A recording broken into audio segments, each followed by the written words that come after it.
ఈసారి కొట్టే దెబ్బ కొన్ని తరాలు గుర్తుండిపోవాలి. భారత్ మీద కుట్ర చేయటం కాదు కదా, మన వైపు వంకరగా చూడాలన్నా వణికిపోవాలి. ఈ రేంజ్లో పాకిస్తాన్కు బుద్ధి చెప్పేందుకు మోదీ సర్కార్ రెడీ అవుతోంది. దౌత్యపరమైన చర్యలతో పరోక్ష యుద్ధం మొదలుపెట్టింది. రెండు దేశాల మధ్య యుద్ధ మేఘాలు అలుముకోవటంతో పాక్ను అన్ని వైపుల నుంచి చుట్టుముడుతోంది. అరేబియా సముద్రంలోకి ఐఎన్ఎస్ విక్రాంత్ను దింపింది. పాక్ వెన్నులో ఒడుకు పుట్టిస్తోంది. అసలేంటి ఐఎన్ఎస్ విక్రాంత్? ఇప్పుడెందుకు మోహరించారు? దాని ప్రత్యేకతలేంటి?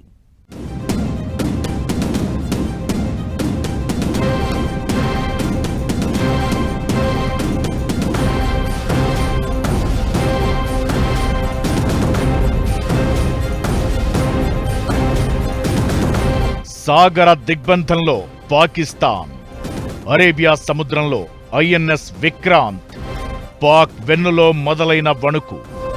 ఐఎన్ఎస్ విక్రాంత్ ఇప్పుడెందుకు మోహరించారు? ఐఎన్ఎస్ విక్రాంత్ ప్రత్యేకతలేంటి? పెహల్గాం ఉగ్రదాడి ఘటన తరువాత భారత్ పాక్ మధ్య ఉద్రిక్తతలు పెరిగాయి. యుద్ధం ఎప్పుడైనా రావచ్చు అన్నట్లు కనిపిస్తోంది. ఉగ్రవాదులను ఎగదోసి దగుల్బాజీ పనిచేయడమే కాదు, కశ్మీర్ తమ జీవనాడి అంటూ భారత్ను పాక్ మరింత రెచ్చగొడుతోంది. పాకీగాళ్లకు మాటలతో కాదు, చరిత్ర గుర్తుంచుకునేలా బుద్ధి చెప్పాల్సిందే అంటూ మోదీ సర్కార్ సిద్ధమైంది. భారీ స్ట్రాటజీ సిద్ధం చేస్తోంది. త్రివిధ దళాలు నిర్వహిస్తున్న సన్నాహాలతో పాక్ గుండెల్లో రైళ్లు పరిగెడుతున్నాయి. ఆ దేశ సైనికుల్లో మరణ భయం మొదలైంది. ఉద్యోగాలకు రాజీనామా చేసి జంప్ అవుతున్నారంటే అర్థం చేసుకోవచ్చు మోదీ సర్కార్ ఎంత భయపెడుతుందో అని. ఇలాంటి టైంలో అరేబియా సముద్రంలో the Baahubali INS Vikrant enter అయింది. ఇప్పటికే వణికిపోతున్న పాక్కు విక్రాంత్ రాకతో మరణ భయం పరిచయమైంది.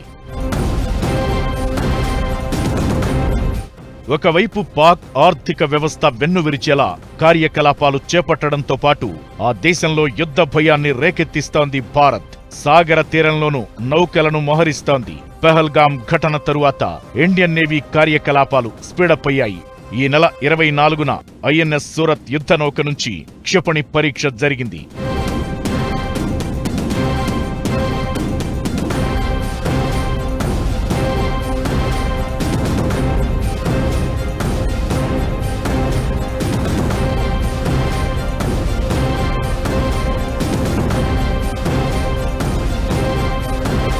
ఇది సముద్ర తలానికి చేరువగా దూసుకొస్తున్న ఒక లక్ష్యాన్ని విజయవంతంగా పేల్చేసింది.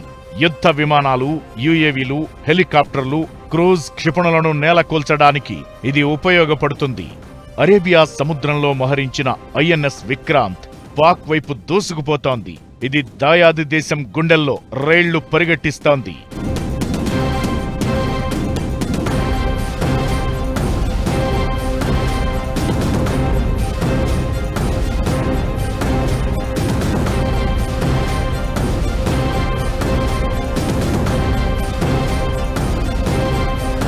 యుద్ధవాహక నౌక ఐఎన్ఎస్ విక్రాంత్ దూసుకొస్తున్న తీరు పాక్కు నిద్ర లేకుండా చేస్తోంది.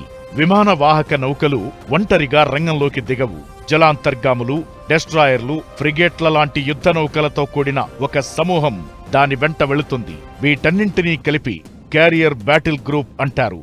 ఇది చాలా శక్తివంతమైన దాడి బృందం. సముద్రంలో సువిశాల ప్రాంతంపై పూర్తి ఆధిపత్యం సాధించడానికి ఇది ఉపయోగపడుతుంది. ఇప్పుడు విక్రాంత్ కదలికలను బట్టి పాక్ వ్యూహాత్మక రేవులైన కరాచీ, గ్వాదర్ దిగ్బంధానికి భారత్ రెడీ అయ్యే ఛాన్స్ ఉందనే వాదన వినిపిస్తోంది. పాక్ వాణిజ్యంలో 60% పైగా ఈ పోర్ట్ల నుంచే జరుగుతోంది. తీరం నుంచి 700 కిలోమీటర్ల దూరంలో ఉన్న పాకిస్తాన్ పంజాబ్ ప్రావిన్స్ పై విక్రాంత్ దృష్టి పెట్టినట్టు తెలుస్తోంది. పాక్ సైనిక మౌలిక వసతుల్లో ఎక్కువ భాగం ఇక్కడే ఉన్నాయి.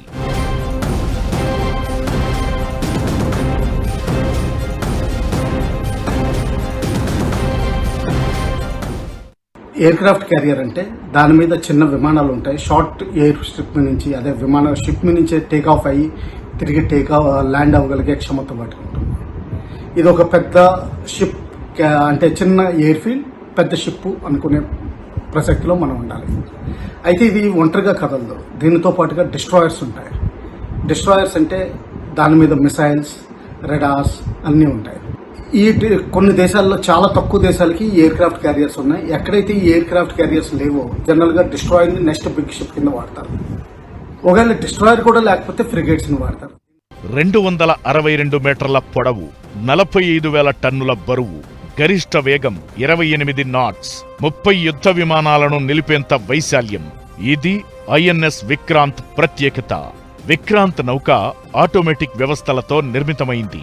MiG-29K ఫైటర్ జెట్లు, కమోవ్ 32, MH-60R హెలికాప్టర్లు, దేశీయంగా తయారైన అడ్వాన్స్డ్ లైట్ హెలికాప్టర్లు, లైట్ కాంబాట్ ఎయిర్ క్రాఫ్ట్ విమానాలతో సహా 30 రకాల విమానాలను మోసుకెళ్లేలా దీన్ని రూపొందించారు. ఈ యుద్ధ నౌకలో మొత్తం 18 డెక్లు, 2400 గదులు ఉన్నాయి. 1600 మంది సైనికులు కూర్చునేలా రూపొందించారు. పాక్తో ఒకవేళ యుద్ధం చేయాల్సి వస్తే విక్రాంత్ కీలక పాత్ర పోషిస్తుంది.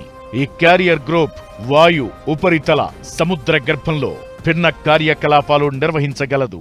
విక్రాంత్ పై ఉండే MiG-29K ఫైటర్ జెట్లు పాకిస్తాన్లోని మస్రూర్, సర్గోదా లాంటి చోట్ల ఉన్న వైమానిక సైనిక స్థావరాలను నాశనం చేయగలవు.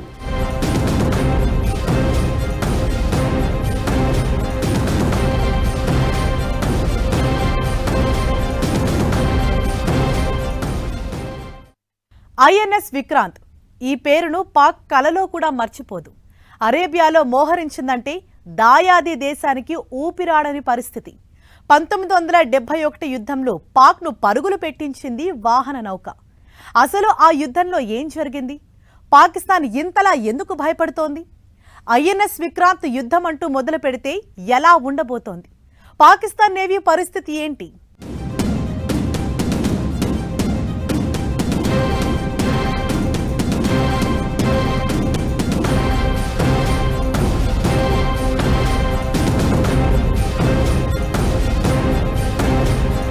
భారత్ దగ్గర ప్రస్తుతం 2 విమానవాహక నౌకలు ఉన్నాయి.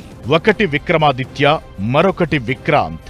ఈ నౌకలను హిందూ మహాసముద్రం, అరేబియా సముద్రం, బంగాళాఖాతంలో భద్రతా ప్రయోజనాల కోసం ఉపయోగిస్తారు.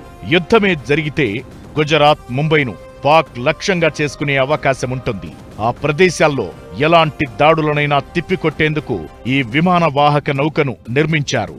శ్రీనగర్, ఢిల్లీ వైమానిక స్థావరాల నుంచి విమానాలను నడపడం, ఇతర ప్రాంతాల నుంచి దాడులు చేయడంతో కంపేర్ చేస్తే ఈ విమానవాహక నౌకపై నుంచి దాడిని మరింత సులభంగా, వేగంగా చేయవచ్చు.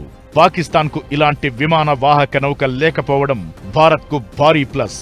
యుద్ధ నౌకకు పూర్తిగా ఇంధనం నింపితే మాటిమాటికి తీరానికి రావాల్సిన పని లేకుండా సుదీర్ఘకాలం సముద్రంలోనే పనిచేస్తుంది. ఐఎన్ఎస్ విక్రాంత్ ప్రస్తుతం కార్వార్ నుంచి ముందుకెళుతోంది. శత్రువుల ఇంధన ఉత్పత్తి కేంద్రాలు, భూ, సముద్ర, వైమానిక స్థావరాలు, సమాచార కేంద్రాలు, ఆయుధ డిపోలు, చమురు డిపోలను లక్ష్యంగా చేసుకుని దాడులు చేసే అవకాశముంటుంది. ఇదంతా ఎలా ఉన్నా 1971 యుద్ధం రోజులు గుర్తు చేసుకుని పాక్ వణికిపోతోంది. ఇండియా మొట్టమొదటి విమాన వాహక నౌక ఐఎన్ఎస్ విక్రాంత్. ఈ నౌక బ్రిటిష్ రాయల్ నేవీ కోసం నిర్మించారు. 1961లో ఇది భారత్ చేతికొచ్చింది. 1971లో బంగ్లాదేశ్ విముక్తి యుద్ధంలో పాల్గొని ఈ నౌక పాకిస్తాన్ సైనిక చర్యలకు అడ్డుకట్ట వేసింది. సముద్ర మార్గం ద్వారా పాక్ సైనికుల దాడులను అడ్డుకుని శత్రు లక్ష్యాలను ధ్వంసం చేసింది. భారత నౌకా దళంలో 36 ఏళ్ల పాటు సేవలందించిన తరువాత 1997లో విక్రాంత్కు విశ్రాంతినిచ్చారు. దీనిని పూర్తిగా ధ్వంసం చేయడానికి ముందు 15 ఏళ్ల పాటు మ్యూజియంగాను ఉపయోగించారు. మన నేవీ బలం ముందు పాక్ ఎందుకు పనికిరాదు. భారత్ వద్ద శక్తివంతమైన విమాన వాహక నౌకలు, అణుజలాంతర్గాములు ఉండగా పాక్ దగ్గర అలాంటివి లేవు. చైనా నుంచి సమకూర్చుకున్న వార్షిప్లే ఆ దేశం దగ్గర ఎక్కువగా ఉన్నాయి. భారత నౌకా దిగ్బంధం ఉచ్చును తిప్పికొట్టే సామర్థ్యం పాక్ నేవీకి లేదు. ఐఎన్ఎస్ విక్రాంత్ కర్ణాటకలోని కార్వార్ నౌకా స్థావరం నుంచి పశ్చిమ నౌకాదళ కమాండ్లో చేరింది. ప్రస్తుతమిది అరేబియా సముద్రంలో సంచరిస్తోంది.